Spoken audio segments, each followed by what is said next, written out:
Hello everyone, my name is Gulfasha और आप सभी देख रहे हैं मेरा official channel DU education club. I hope आप सभी ठीक होंगे और आप सभी अपनी अपनी स्टडी बहुत अच्छे से कर रहे होंगे। देखिए, आज की जो मेरी वीडियो होने वाली है वो BA ऑनर्स पॉलिटिकल साइंस की होने वाली है। ये आपकी सेकेंड सेमेस्टर की होगी। सेकेंड सेमेस्टर में जो आपकी बुक है हिस्ट्री की, ये उसकी वीडियो होने वाली है जिसका नाम है युगों से दिल्ली औपनिवेशिक से समकालीन समय तक। यानी देखिए, इस बुक में हम औपनिवेशिक से समकालीन समय तक जो भी चीज़ें हुई हैं उनके बारे में डिस्कस कर रहे थे। और देखिए, इन जो ये वीडियोस हैं इनके माध्यम से आप important question with answer cover कर रहे थे। यानी मैं आपको इंपॉर्टेंट क्वेश्चन और आंसर कवर करवा रही थी, जिसमें मैं ऑलरेडी पार्ट 1 आप लोगों को प्रोवाइड करवा चुकी हूँ, जिसमें बहुत सारे इंपॉर्टेंट क्वेश्चन विद आंसर हैं जो कि आपके एग्जाम के पॉइंट ऑफ व्यू से इंपॉर्टेंट है। आज हमारी वीडियो 2 होने वाली है एंड एक और वीडियो होगी जो इन दोनों का मर्ज होगी, वो आपकी क्विक रिवीजन के लिए होगी। तो अगर आपने मेरे यूट्यूब चैनल को सब्सक्राइब नहीं किया है तो आप जल्दी से सब्सक्राइब कर दीजिए एंड बेल आइकन को प्रेस कर दीजिए एंड वीडियो के लास्ट तक ज़रूर रुकिएगा क्योंकि इसमें बहुत सारे इंपॉर्टेंट क्वेश्चंस हैं। तो लास्ट हमने जहाँ छोड़ा था वहीं से आगे अब हम कंटिन्यू करेंगे। ओके, वीडियो नंबर 2 की स्टार्टिंग करेंगे। चलिए फिर स्टार्ट करते हैं। नेक्स्ट क्वेश्चन है हमारा, स्वतंत्र भारत में दिल्ली के विकास की प्रक्रिया की चर्चा कीजिए। यानी जो स्वतंत्र भारत था हमारा, स्वतंत्रता के बाद का भारत, उसमें दिल्ली का जो विकास हुआ उसकी प्रक्रिया की आपको चर्चा करनी है, उसकी प्रक्रिया के बारे में आपको बताना है। तो भूमिका या फिर परिचय में आप लिखेंगे, स्वतंत्रता प्राप्ति के बाद दिल्ली न केवल भारत की राजधानी रही बल्कि यह राष्ट्रीय राजनीतिक, सामाजिक और शहरी विकास की योग भूमि भी बन गई। यानी देखिए, जो दिल्ली है वो स्वतंत्रता के बाद सिर्फ हमारी राजधानी ही नहीं रही बल्कि ये राष्ट्रीय राजनीति, सामाजिक और शहरी विकास के लिए एक बहुत ज़्यादा इम्पोर्टेंट केंद्र बन गया था। 1947 से लेकर आज तक दिल्ली ने अनेक चरणों में विकास की प्रक्रिया को देखा है, जिसमें शरणार्थी का पुनर्वास, प्रशासनिक पुनर्गठन, शहरी नियोजन, आधुनिक संरचना का निर्माण और राजनीतिक आत्मनिर्णय की दिशा में प्रयास शामिल हैं। यानी देखिए, हमारी स्वतंत्रता के बाद से अब तक कई चरणों में हमारी जो दिल्ली है उसका विकास हुआ।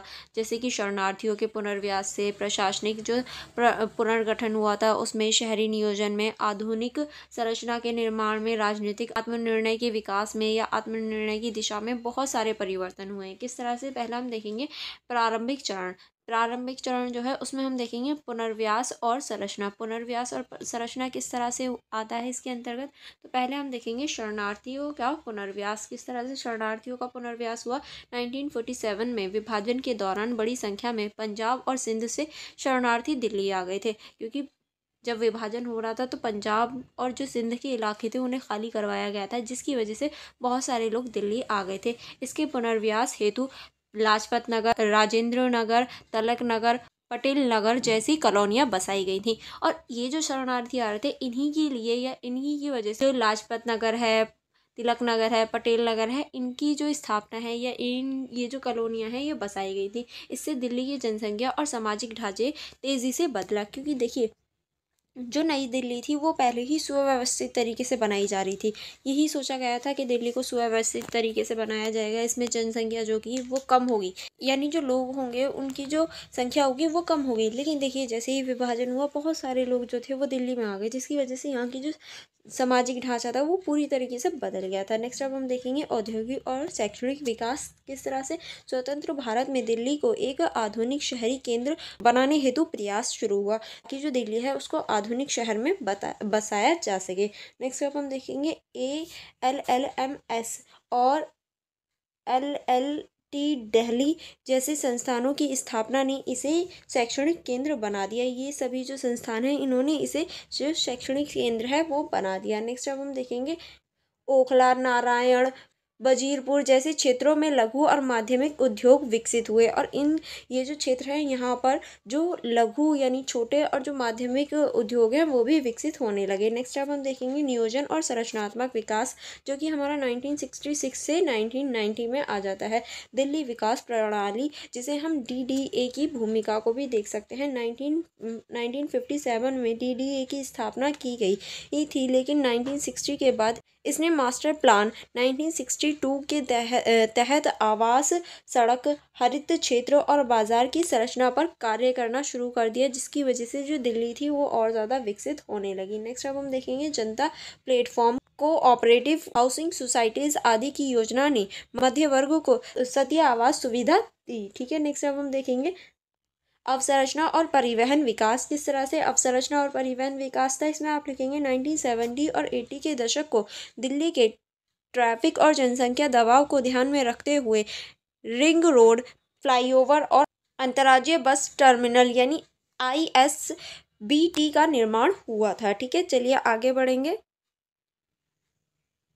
आगे अब हम देखेंगे 1982 एशिया खेलों के आयोजन ने दिल्ली के विकास को एक नया आयाम दिया, जैसे कि sport complex, flyover, Indira Gandhi airport का विकास इसका हिस्सा था। ठीक है, ये सभी जो खेल थे, एक तो जो हमारे 1982 के एशियाई खेल थे उन्होंने आयोजित करके, और जो ये चीज़ें बनी इन्होंने भी बहुत ज़्यादा दिल्ली को विकसित करने में योगदान दिया। अब हम आगे चलेंगे नव उदारवादी और मेट्रो युग, जो कि हमारा 1990 से 2000 के बीच में आया था। इसमें आप लिखेंगे दिल्ली मेट्रो का आगमन, किस तरह से दिल्ली मेट्रो का आगमन हुआ। 1995 में दिल्ली मेट्रो रेल स्टेशन, जिसको DMRC भी बोलते हैं, की स्थापना, और 2002 में मेट्रो सेवा की शुरुआत ने सार्वजनिक परिवहन को क्रांतिकारी परिवर्तन दिया। यानी देखिए 2002 में जब मेट्रो स्थापित हो गई या मेट्रो का यूज़ होना शुरू हो गया था, जिसकी वजह से जो परिवहन है उसे एक क्रांति मिल गई थी। अब परिवहन जो है वो इजीली होने लगा था। इसने न केवल ट्रैफिक कम हुआ बल्कि शहर की भौगोलिक एकता भी, यानी इससे न केवल जो शहर का ट्रैफिक था वो कम हुआ बल्कि जो भौगोलिक एकता है वो भी बढ़ गई। नेक्स्ट अब हम देखेंगे NCR और उपग्रह नगर का विकास, किस तरह से दिल्ली के बढ़ते दबाव को कम करने के लिए गाजियाबाद, गुड़गांव, नोएडा, फरीदाबाद जैसे क्षेत्रों का विकास NCR यानी राष्ट्रीय राजनीतिक क्षेत्र के रूप में किया गया। यानी देखिए जो NCR है, या ये कहें जो दिल्ली का जो बढ़ता हुआ दबाव था उसको कम करने के लिए NCR का निर्माण किया गया। NCR में क्या क्या आते हैं, गाजियाबाद हो गया, गुड़गांव हो गया, नोएडा हो गया, फरीदाबाद हो गया, ये सभी NCR के क्षेत्र हैं, जिसका फुल फॉर्म जो होती है वो होती है राष्ट्रीय राजनीतिक क्षेत्र। ठीक है, नेक्स्ट अब हम देखें NCR प्लानिंग बोर्ड की स्थापना 1985 में हुई थी, जिससे क्षेत्रीय संतुलन बढ़ गया था। ठीक है, ये क्षेत्रीय संतुलनों को बढ़ाने के लिए बहुत ज़्यादा इंपॉर्टेंट था। नेक्स्ट अब हम देखेंगे शहरी सुविधाएं और डिजिटलीकरण, किस तरह से जो शहरी सुविधाएं हैं और डिजिटलीकरण है वो हुआ। इसमें आप लिखेंगे जल आपूर्ति, स्वेच्छा और हरित क्षेत्र के विस्तार के लिए MCD और NDMC जैसी संस्थाओं की भूमिका बढ़ने लगी। ठीक है, नेक्स्ट अब हम देखेंगे 2010 के कॉमनवेल्थ गेम्स ने दिल्ली की बुनियादी ढांचे में निवेश और सौंदर्यीकरण को गति दी। यानी देखिए अब जो 2010 की कॉमनवेल्थ गेम्स हुए थे उसने भी दिल्ली के विकास में एक महत्वपूर्ण भूमिका निभाई थी। नेक्स्ट अब हम देखेंगे प्रशासनिक और राजनीतिक पुनर्गठन, किस तरह से यहाँ प्रशासनिक और राजनीतिक पुनर्गठन हो रहा था, चलिए इसको देख लेते हैं। इसके अंतर्गत आप लिखेंगे 6090 व संविधान संशोधन जो हमारा 1991 में हुआ था। इसके अंतर्गत दिल्ली को राष्ट्रीय राजधानी क्षेत्र NCT का दर्जा दिया गया, और इसी के अंतर्गत जो दिल्ली है उसको राष्ट्रीय राज्य क्षेत्र यानी NCT का दर्जा दे दिया गया। इसके साथ ही विधानसभा, मुख्यमंत्री और मंत्री परिषद का प्रावधान किया गया, जिससे दिल्ली को अर्ध राज्य का दर्जा प्राप्त था। देखिए मैंने आपको लास्ट वीडियो में भी बताया था कि दिल्ली को अर्ध राज्य का दर्जा प्राप्त करवा दिया गया था। नेक्स्ट अब हम देखेंगे दोहरी सत्ता की चुनौती, किस तरह से जो दोहरी सत्ता है उसकी चुनौती थी। इसमें आप लिखेंगे दिल्ली पुलिस, भूमि और कानूनी व्यवस्था केंद्र सरकार के अधीन है, जिससे कई बार दिल्ली सरकार और राज्यपाल के बीच टकराव की स्थिति बन जाती है। ठीक है, नेक्स्ट अब हम देखेंगे इसके बावजूद राजनीतिक सेवा, शिक्षा, स्वास्थ्य और जल आपूर्ति जैसे क्षेत्रों में दिल्ली सरकार ने नवाचार किए गए हैं, ताकि जो सारी सेवाएं हैं उनका सुव्यवस्थित तरीके से यूज़ किया जा सके। अब हम देखेंगे इस क्वेश्चन का निष्कर्ष में आप लिखें स्वतंत्र भारत में दिल्ली का विकास एक बहुपर्तीय प्रक्रिया रही है, जो पुनर्व्यास, नियोजन, अर्ध संरचना, निर्माण और प्रशासनिक पुनर्गठन से होकर गुजरी है। यह एक ऐसी शहर बन चुका है जो ऐतिहासिक विरासत, आधुनिक तकनीकी और लोकतांत्रिक संघर्ष तीनों को एक साथ समेटे हुए है। यानी हम इसमें ऐतिहासिक जो विरासत है, आधुनिक जो तकनीक है और लोकतांत्रिक जो संघर्ष है, उन तीनों को देख सकते हैं एक साथ। दिल्ली का विकास भारत के विकास का भी प्रतीक है, जहां विधायिका, गतिशीलता और संघर्ष एक साथ चलती हैं। यानी देखिए जो दिल्ली का विकास है वो पूरे भारत के विकास को दिखाता है, जहाँ पर विधायिका हो गया, गतिशीलता एक साथ चलने या फिर एक साथ कार्य करने का प्रयास करती हैं। ठीक है, चलिए नेक्स्ट क्वेश्चन की तरफ चलेंगे। नेक्स्ट क्वेश्चन है हमारा समाजीकरण के विभिन्न रूपों को बढ़ावा देने में शहरीकरण द्वारा निभाई गई भूमिका पर चर्चा कीजिए। यानी जो समाजीकरण है उसको बढ़ावा देने के लिए जो शहरीकरण द्वारा निभाई गई भूमिका होती है उनके ऊपर चर्चा करनी है। तो भूमिका या परिचय में आप लिखेंगे समाजीकरण वह प्रक्रिया है जिसके माध्यम से व्यक्ति समाज के मूल्य, मापदंड, परंपराओं और व्यवहारों को सीखता है। यानी समाजीकरण का अर्थ ही ये है, या इसका मतलब ही ये है कि ऐसी प्रक्रिया जिसमें व्यक्ति मूल्य, मापदंड और परंपरा और व्यवहार को सीखे और यह सामाजिक प्रणाली के रूप में विकसित होता है। शहरीकरण अर्थात ग्रामीण से शहर क्षेत्रों की ओर जनसंख्या का स्थानांतरण और शहरों का विकास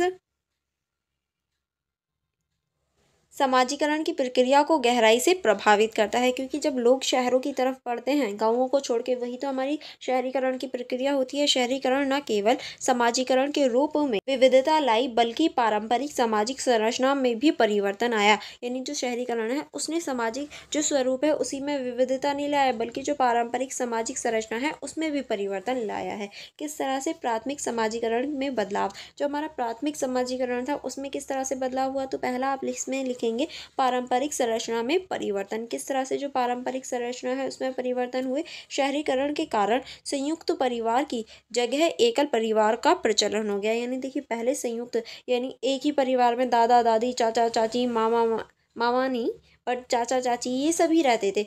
और अब क्या है? एक पिता होते हैं, माता होती है और उनके बच्चे होते हैं, बस ये परिवार हो गया। तो ये जो है ये संयुक्त परिवार को एकल परिवार में परिवर्तित कर रहा है, या एकल परिवार को अब ज़्यादा अच्छा मानने लगे हैं। बच्चों का प्राथमिक समाजीकरण अब माता पिता, आया या नर्सरी स्कूलों के माध्यम से होने लगा है। यानी अब जो समाजीकरण होता है या तो उनके माता पिता है या फिर आया जो उनको पालती पोसती है, या फिर जो नर्सरी स्कूल होते हैं वहाँ से होता है। उनके दादी दादा, चाचा चाची ये सभी तो ख़त्म ही हो गए हैं। ठीक है, नेक्स्ट आप इसमें लिखेंगे लैंगिक भूमिकाओं का पुनर्परिभाषा। किस तरह से शहरों में महिलाएं नौकरी करने लगी जिससे बच्चों का समाजीकरण अधिक समानता मूलक होने लगा। यानी देखिए अब जो है शहरों में जो महिलाएं होती हैं वो नौकरी करने लगती हैं, जिसकी वजह से क्या होता है जो बच्चे होते हैं या समाज होता है उसमें समता मूलक जो चीज़ें होती हैं वो बनने लगती हैं। लड़के और लड़कियां दोनों को समान अवसर मिलने लगे जिससे पारंपरिक लिंग आधारित समाजीकरण में परिवर्तन आया, क्योंकि पहले के लोग कभी भी लड़कियों को लड़कों के मुकाबले नहीं मानते थे, हमेशा उन्हें नीचे दर्जे पर ही रखते थे। बट अब वो चीज़ बदल रही है, अब लड़का और लड़की को समान माना जाता है। ठीक है, नेक्स्ट अब हम देखेंगे द्वितीयक समाजीकरण में शहरीकरण की भूमिका। किस तरह से? इसमें आप लिखेंगे विद्यालयों और शैक्षणिक संस्थाओं की भूमिका क्या होती है। इनकी भूमिका इसमें आप लिखेंगे शहरी क्षेत्रों में बेहतर शिक्षा स्थान होने से बच्चे सामाजिक मूल्य, नागरिक जिम्मेदारी और सांस्कृतिक विविधताओं से परिचित हो जाते हैं। नेक्स्ट आप इसमें स्कूलों में विविध पृष्ठभूमियों के बच्चे मिलने से सहिष्णुता और संस्कृतिवाद को बढ़ावा मिलता है, क्योंकि देखिए जब स्कूल जाते हैं तो हर बच्चा अलग संस्कृति, अलग कल्चर, अलग कास्ट से रिलेट करता है, तो जिसकी वजह से जो बहु संस्कृतवाद है वो बढ़ता है और बच्चों के बीच जो कनेक्टिविटी है वो बढ़ने लगती है। ठीक है, नेक्स्ट अब हम देखेंगे सहकर्मी समूह। किस तरह से शहरों में सहकर्मी समूहों की भूमिका अधिक महत्वपूर्ण होती है, क्योंकि पड़ोसी और रिश्तेदारों से दूरी होती है। यानी देखिए जो सहकर्मी समूह होते हैं उनकी जो भूमिका होती है वो अधिक हो जाती है, क्योंकि इसमें जो पड़ोसी होते हैं, रिश्तेदार होते हैं, उनसे थोड़ी सी दूरी रहती है। युवा अपने दोस्तों और साथियों से भाषा, फैशन, विचारधारा और व्यवहार सीखता है, क्योंकि देखिए जो पड़ोसी होते हैं, जो रिश्तेदार होते हैं उनसे तो दूर रहते हैं, बस अपने फ्रेंड्स के पास ही रहते हैं। आजकल के युवा या ये कहें जो आजकल की पीढ़ी है वो अपने फ्रेंड्स के साथ ज़्यादा टाइम स्पेंड करना पसंद करती है, तो उनकी भाषा हो गया, फैशन हो गया, विचार हो गए, वो सभी आपस में जो मतलब फ्रेंड्स के साथ आदान प्रदान होते हैं। ठीक है, नेक्स्ट अब हम देखेंगे सामाजिक विविधता और समावेशिता को बढ़ावा। किस तरह से जो सामाजिक विविधता है और समावेशिता को बढ़ावा है, इसमें आप लिखेंगे सांस्कृतिक अंतःक्रिया। किस तरह से शहरीकरण ने विभिन्न जातीय, धर्म, भाषा और क्षेत्र के लोगों को एक ही स्थान पर बसने का अवसर दिया, क्योंकि देखिए अब एक ही स्थान पर कई जाति, कई धर्म, कई भाषाओं के लोग बसते हैं और फ्रेंड्स भी बनते हैं, क्योंकि अब जो शहरीकरण है उसने इस चीज़ को कम किया है। आपके आपसी संवाद, अंतरजातीय विवाह और सांस्कृतिक सह अस्तित्व को बढ़ावा दिया है। अब देखिए आपके जो आपसी संवाद हैं, आपकी जो बातचीत होती है, ज़रूरी थोड़ी ना वो आपकी कास्ट का ही लोग हो या फिर आप जिससे बात कर रहे हैं उनकी जो संस्कृति हो वो आप जैसी हो, नहीं आपकी फ्रेंड्स वगैरह। अब अगर मैं अपना और आपका ही एग्जाम्पल लूँ तो आप पता नहीं किस धर्म से या फिर किस संस्कृति से बिलोंग करते हैं, मैं अलग धर्म, अलग अलग संस्कृति से बिलोंग बिलोंग करती हूँ, मेरी लैंग्वेज अलग है। तो ये सारी चीज़ें क्या है, डिफरेंसेस क्रिएट करती हैं, बट कैसे वाले, अच्छे वाले डिफरेंसेस। ठीक है, नेक्स्ट अब हम देखेंगे नई पहचान और सामाजिक गतिशीलता। किस तरह से धर्म, जाति, लिंग और पारंपरिक पहचान की जगह व्यक्ति की शिक्षा, पेशा और आर्थिक स्थिति अधिक महत्वपूर्ण बन गई है, क्योंकि अब व्यक्ति की जो आर्थिक स्थिति है, पेशा है, वो ज़्यादा इंपॉर्टेंट है। उसका धर्म, लिंग, जाति क्या है, ये इंपॉर्टेंट नहीं रखती। शहरी वातावरण ने सामाजिक गतिशीलता और व्यक्तिगत स्वतंत्रता को बढ़ा दिया है। ठीक है, नेक्स्ट अब हम देखेंगे आधुनिक संचार माध्यम और तकनीकों का प्रभाव किस तरह से। इसमें पहला आप लिखेंगे डिजिटल समाजीकरण। किस तरह से जो डिजिटल समाजीकरण है उसका प्रभाव देखने को मिलता है। इसमें आप लिखेंगे शहरीकरण के साथ डिजिटल मोबाइल फ़ोन और सोशल मीडिया का प्रसार हुआ, जिससे डिजिटल समाजीकरण का एक नया रूप बना। देखिए अभी जो आप पढ़ रहे हैं वो भी डिजिटल या ये कहूँ मीडिया का ही एक रूप है, जिसकी वजह से ये जो है वो बहुत ज़्यादा बढ़ गया है। अब युवा वर्ग यूट्यूब, इंस्टाग्राम, व्हाट्सएप आदि के माध्यम से विचार, व्यवहार और संस्कृति को आत्मसात करते हैं। अब देखिए कोई भी किसी के पास नहीं जाता या कोई भी किसी के हर दिन नहीं मिलता, बल्कि यूट्यूब पर, इंस्टाग्राम पर, व्हाट्सएप पर ही चैटिंग करते हैं, बातें करते हैं, अपनी दिनचर्या की जो चीज़ें हैं वो शेयर करते हैं। ठीक है, नेक्स्ट अब हम देखेंगे वैश्वीकरण और उपभोक्तावाद। किस तरह से जो वैश्वीकरण है और उपभोक्तावाद है, इसमें आप लिखेंगे शहरों में ब्रांड, संस्कृति, फैशन, फिल्म और विज्ञापन समाजीकरण के नए स्रोत बन चुके हैं। यानी शहरों में क्या होता है, ब्रांड संस्कृति होती है, जिसका ब्रांड अच्छा है उसकी जो पहनावा है, फैशन है, उसको अपना लेते हैं। जो फिल्मों में चीज़ें होती हैं, विज्ञापनों यानी एड्स में दिखाया जाता है, वही लोग फॉलो करने लगते हैं। ठीक है, नेक्स्ट अब हम देखेंगे इससे उपभोक्तावादी मूल्य जैसे व्यक्तिगत सफलता, प्रतिस्पर्धा और आत्म प्रदर्शन को बढ़ावा मिलता है। इससे जो प्रतिस्पर्धा है, जो कंपटीशन है, वो भी बढ़ता है। अब आज की दुनिया में आप देख सकते हैं सोशल मीडिया में भी कितना कंपटीशन हो गया है। ठीक है, कोई भी अगर न्यू क्रिएटर आता है तो उसे बहुत ज़्यादा स्ट्रगल करना पड़ता है। नेक्स्ट अब हम देखेंगे चुनौतियाँ और सीमाएं। क्या क्या चुनौतियाँ और क्या क्या सीमाएं हैं, तो इसमें आप पहले लिखेंगे सामाजिक विघटन। किस तरह से शहरीकरण ने पारंपरिक सामुदायिक संबंधों को कमजोर किया, जिससे अकेलेपन, तनाव और अपराध की प्रवृत्ति बढ़ी है। क्योंकि देखिए अब सारी चीज़ें सोशल मीडिया के थ्रू होती हैं, तो अकेलापन, तनाव और जो अपराध की गतिविधियां हैं वो भी बढ़ गई हैं। क्योंकि कोई भी अगर किसी को फ़ोनों पे समझाता है या फ़ोनों पे बात हो रही है तो वो कितनी देर ही बात करेगा। अगर वो फिजिकली आके उससे मिलता है, उसको समझाता है, तो उसका इफेक्ट अलग पड़ता है। ठीक है, नेक्स्ट अब हम देखेंगे समाजीकरण की प्रक्रिया में अब नैतिकता और मूल्य की भूमिका कम हो गई है, क्योंकि सभी लोग क्या है, सोशल मीडिया पे, फ़ोनों पे चैटिंग करते हैं। आपने भी देखा होगा कि इमोजीज यूज़ करते हैं। अगर कोई स्माइल कर रहा है तो ज़रूरी नहीं है वो स्माइल ही कर रहा हो।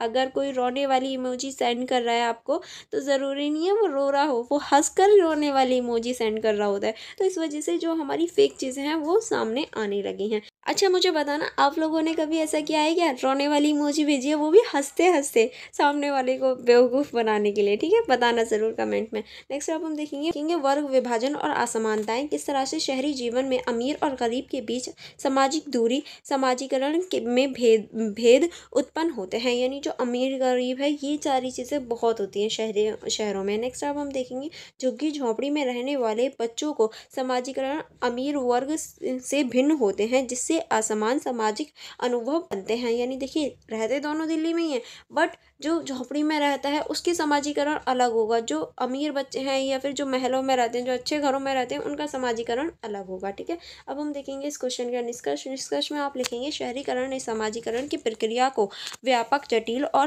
गतिशील बना दिया है। इसने व्यक्ति को पारंपरिक सीमाओं से बाहर निकलने, विविधताओं को अपनाने और आधुनिक समाज में अपनी जगह बनाने का अवसर प्रदान किया है। यद्यपि इसके साथ कुछ सामाजिक चुनौतियां भी जुड़ी हैं। कहना उचित होगा कि शहरीकरण ने समाजीकरण के नए अवसर और मार्ग प्रशस्त किए हैं। यानी देखिए जो हमारा समाजीकरण है उसके साथ बहुत सारी चुनौतियां हैं, लेकिन इसने कई जो अवसर हैं, कई जो मार्ग हैं वो भी प्रस्तुत किए हैं, जो आधुनिक भारत के समाज को दिशा देने में सहायक हैं, क्योंकि ये आधुनिक जो भारत है उसको दिशा देते हैं। ठीक है, आई होप आपको ये पूरे क्वेश्चन समझ में आ गए होंगे। यहाँ हमारा पूरा ही जो फुल बुक के इंपॉर्टेंट क्वेश्चंस थे वो कवर हो जाते हैं। अगर आपको कोई डाउट हो या कोई प्रॉब्लम हो तो आप मुझसे कमेंट बॉक्स में पूछ सकते हैं। अदरवाइज़ आप मेरे जो यूट्यूब चैनल है उसको ज्वाइन कर सकते हैं, उसकी मेंबरशिप को ज्वाइन कर सकते हैं। मेरे यूट्यूब चैनल को सब्सक्राइब कर लीजिए एंड बेल आइकन को प्रेस कर लीजिए। एंड आपको थोड़ी सी भी ये वीडियो हेल्पफुल लगी हो तो वीडियो को लाइक भी ज़रूर कीजिएगा, ठीक है। एंड आप मुझे कमेंट बॉक्स में अपनी राय भी दे सकते हैं। एंड फॉर मोर कनेक्टिविटी आप मेरी जो इंस्टाग्राम आईडी है उसको कनेक्ट कर सकते हैं, आप मेरा टेलीग्राम ग्रुप ज्वाइन कर सकते हैं। एंड अगर आप इन सभी की सेल्फ स्टडी करना चाहते हैं सारे नोट्स की, तो आप मेरे यूट्यूब चैनल की मेंबरशिप ज्वाइन कर सकते हैं। अदरवाइज़ जो मेरा टेलीग्राम ग्रुप है उसको ज्वाइन कर सकते हैं, ठीक है, आपको वहाँ मिल जाएंगे। और फिर भी कोई क्वेरी रह जाती है या कोई कन्फ्यूजन हो तो आप मुझसे कमेंट बॉक्स में पूछ सकते हैं। चलिए फिर हम लोग मिलेंगे नेक्स्ट वीडियो में। आप मेरी वीडियो को लाइक करना एंड अपने फ्रेंड्स के साथ शेयर करके मेरे यूट्यूब चैनल को सब्सक्राइब करना मत भूलिएगा। Thank you everyone.